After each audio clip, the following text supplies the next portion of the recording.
Hello, fellow friends. I am one of your hosts for today, Malachi, And I'm Mark. and today we are here for Weezer Review. the show where we review Weezer albums. Pretty straightforward and simple, as you can already tell. And today we are going to be starting off with the first album in the whole Chronological Weezer. order. Yeah, we're going to do it all in chronological order. So we got to start from the beginning with the Blue album, released Way on back when. Yeah, released way back when in '94, May 10th, 1994. So, when it comes to the Blue Album, this is, I would say, the most crucial album that Rivers has ever put together or made. Mainly for the reason being it is what jump-started the whole career. And, at this time, this kind of music wasn't the most popular. Being alternative rock, during the 90s, it was more either classic rock or punk rock or hip hop or pop, um, where alternative rock was very scarce. Now, what are we going to start off the list? Well, obviously, we're going to start off the list from the very beginning, the opening song on this album, My Name is Jonas.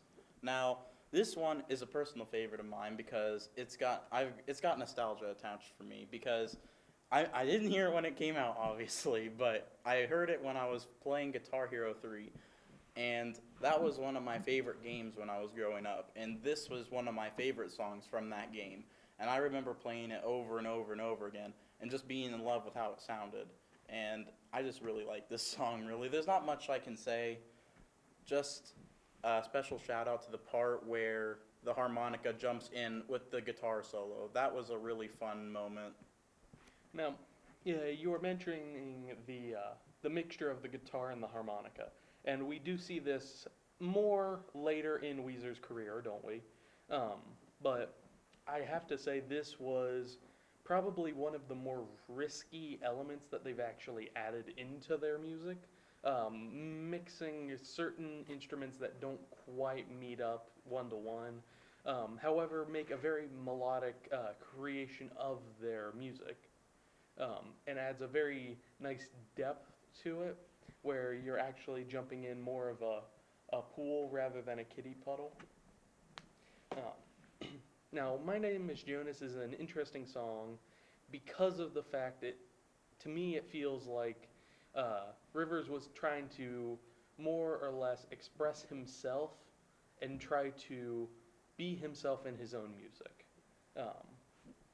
and try to show that the weight he's carrying is his to bear alone, but he's all right with it.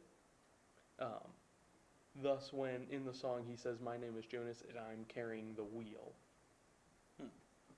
Now, to continue on with that, knowing of someone and knowing of Rivers as a person, the next song, No One Else, is a controversial one in its message, but dependent on how one takes the song, could change it up.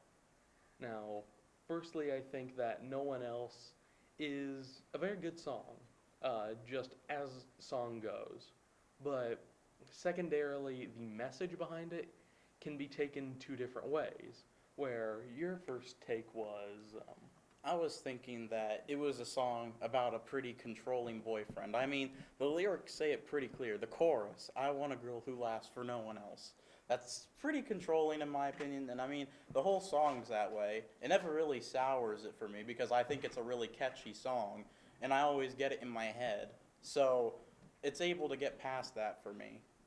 now, my take of it was more of a saddened song of Rivers trying to tell about his life and the fact that it is very hard to find somebody that is truly loyal, in a relationship standpoint, where it almost seems like he is trying to look for someone that will be as loyal to a point that he is willing to be loyal to them back.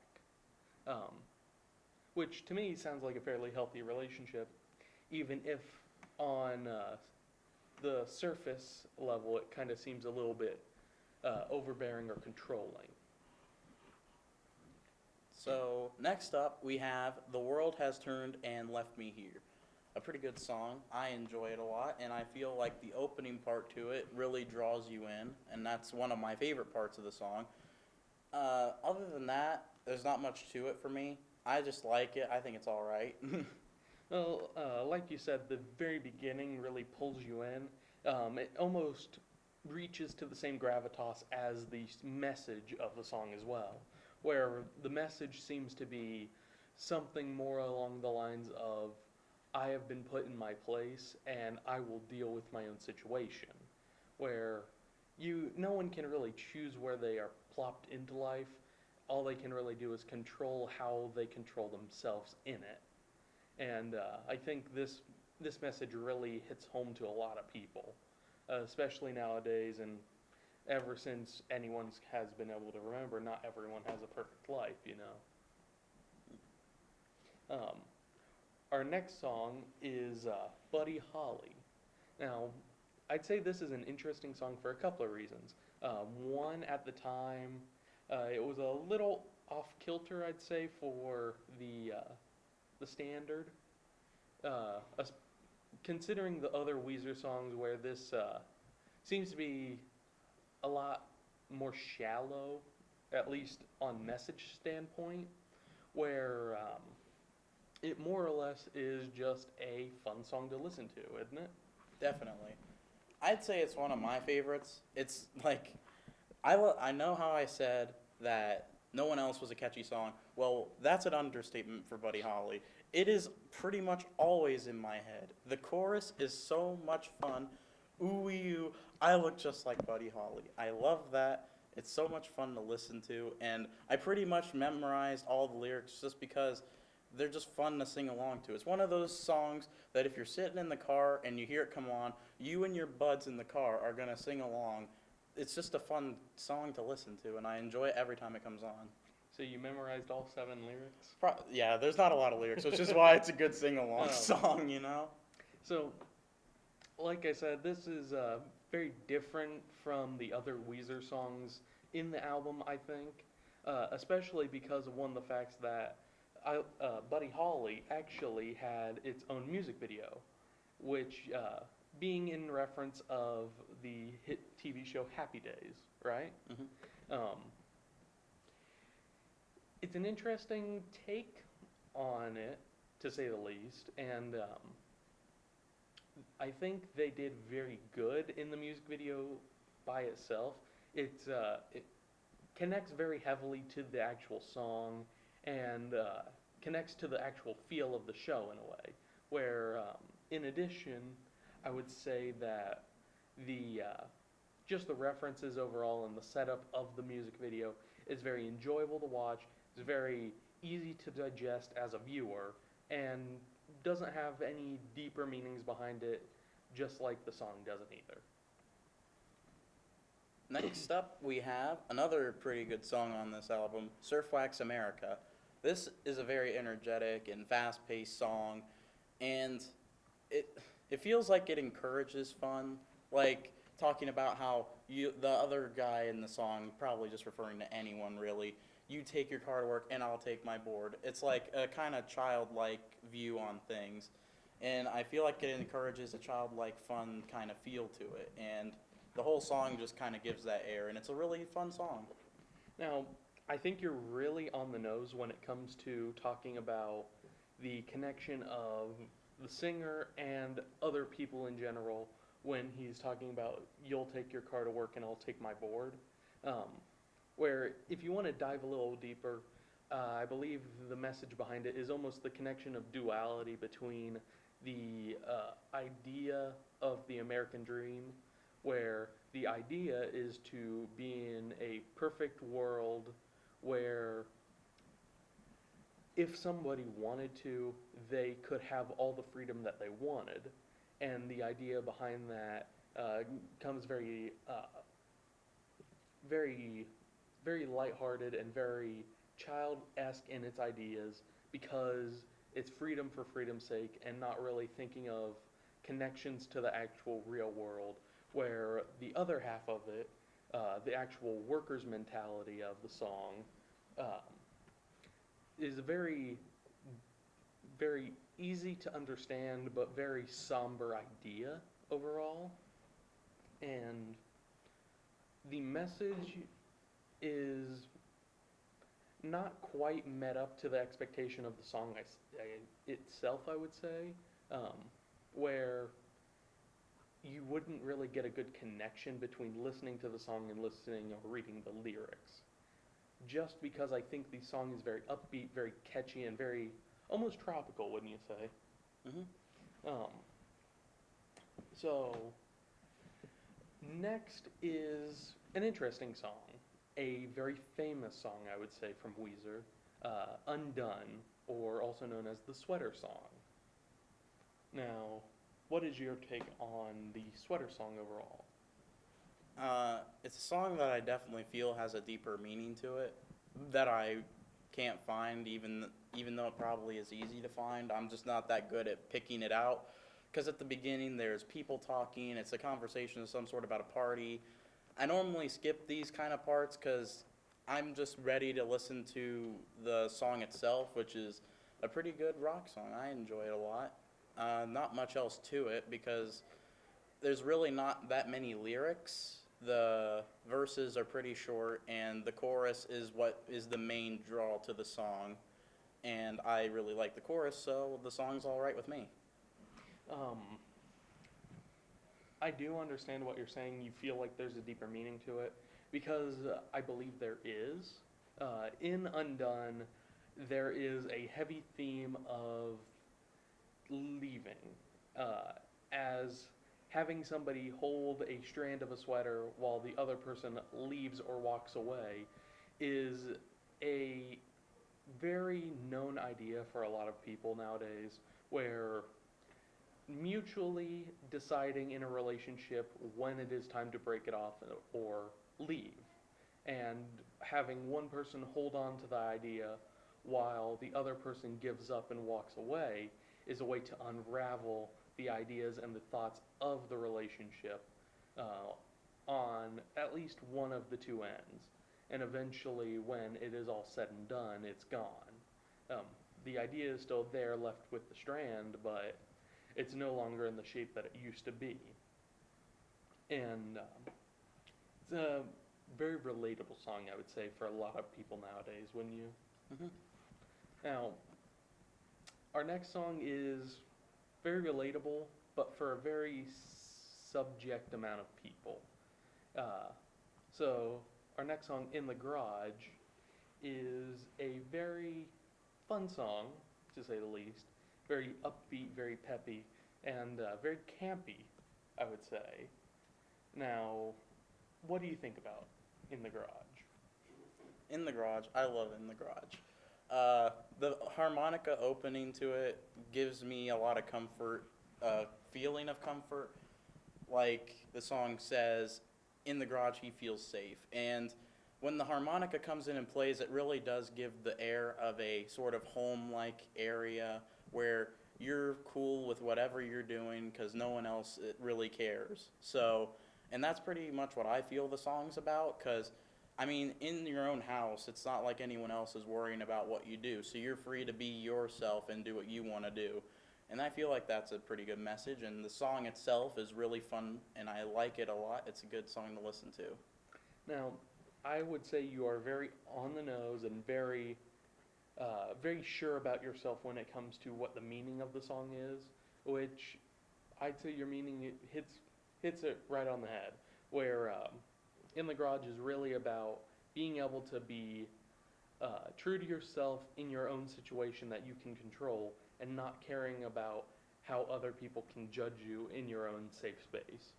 And with certain references the song has to D&D and comics and superheroes and at the time personal liked bands but not very ultra uber popular with the entire populace, I would say, is a very connected idea to the idea of being able to be your own self in your own safe place.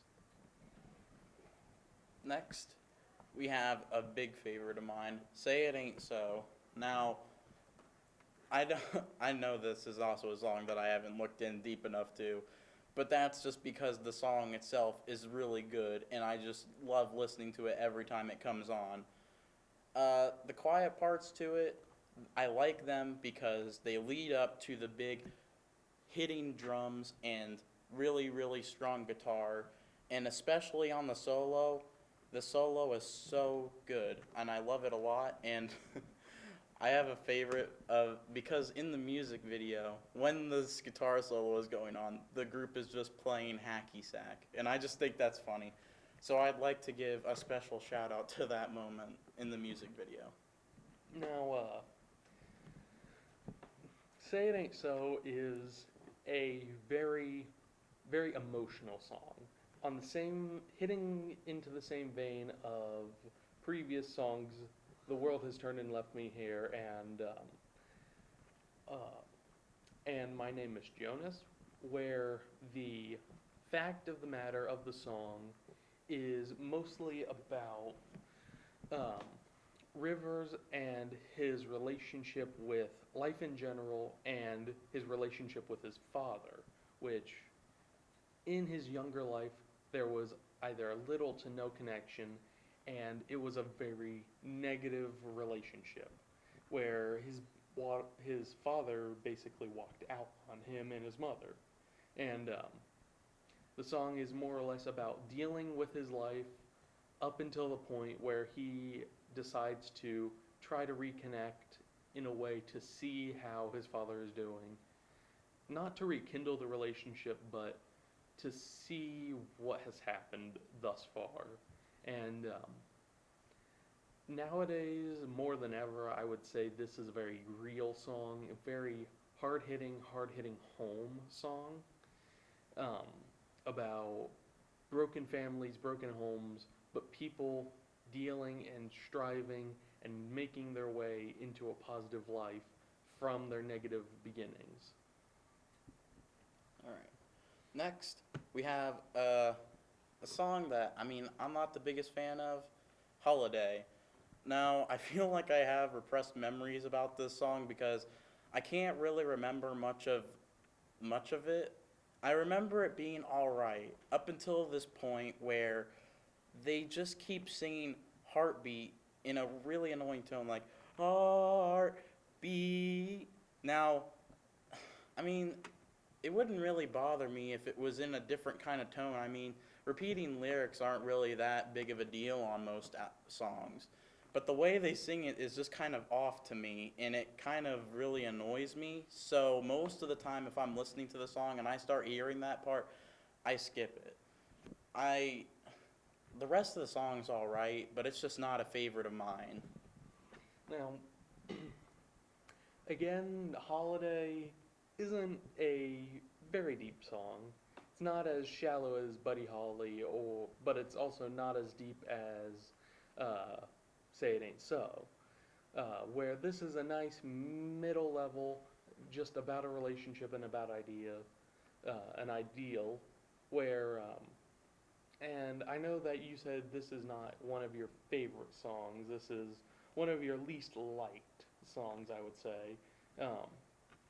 Now, I get where you don't like the tone that they used, but, at some point you got to go a little bit past that. And you got to understand, you need the downs in the song to help bridge the gap in between the ups in it, You have to have your full spectrum before you can actually reach one part to the next and make it a working, connected piece. All right. And our final song, the last one in the album, Only in Dreams. I'm pretty much like, this song's all right. I like it. It's just not that great to me because there isn't as much to it. Like, it doesn't change up a lot. It just kind of sticks with the same kind of tone throughout. It feels a little monotone, but that's just me. Like, I like it when the songs change up a lot. Like in Say It Ain't So or No One Else. Those songs have a bunch of different changes to them. And My Name is Jonas, that's another one that changes up a lot too. So it's all right. I just don't like it as much as all the other ones in Blue. Now, Now, only in dreams you wouldn't be able to hear Holiday, huh? No. But Only in Dreams is a fun song, I would say. It is very fun. It is, like you said, not very peppy and not very dynamic in its music, but it knows what it's trying to be. And what it's trying to be is an enjoyable listening song and a small amount of an idea that is given to the listeners about what an ideal dream and what an ideal life would be that you can't attain except for only in your dreams. Now, the message is very monotone, very similar to how the music is, when you say. Um, and it would be an interesting song if it were built a little differently, but then it wouldn't be itself.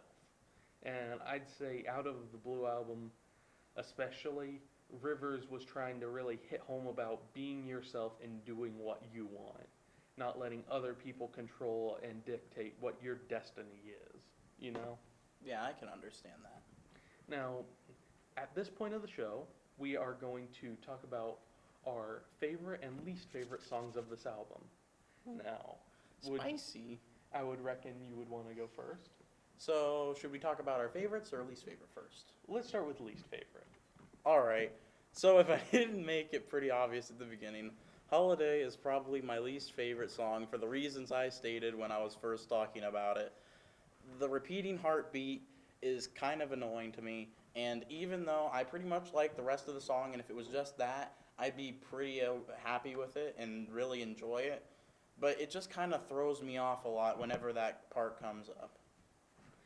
Okay. Well, on a different idea, my least favorite song would have to be Buddy Holly. Not because of the music itself, but I really enjoy the deeper meanings and deeper ideas and deeper emotional wells almost, that are made out of the songs that Rivers has actually composed for us. And Buddy Holly is, to me, a very shallow well, very almost dried up. There's a little bit something there, but it's not enough to attain a glass for your soul. And I would say it is my least favorite, not because the music itself, but the message combined with the music. It knows what it's doing and it's knowing what it's trying to be, but it's not for me, I would say. Alright then, what's your favorite song if Oh. pretty much everyone else's favorite song on this album is your least favorite? Well, very heavily, I would say my favorite is Say It Ain't So. And that we can agree on. The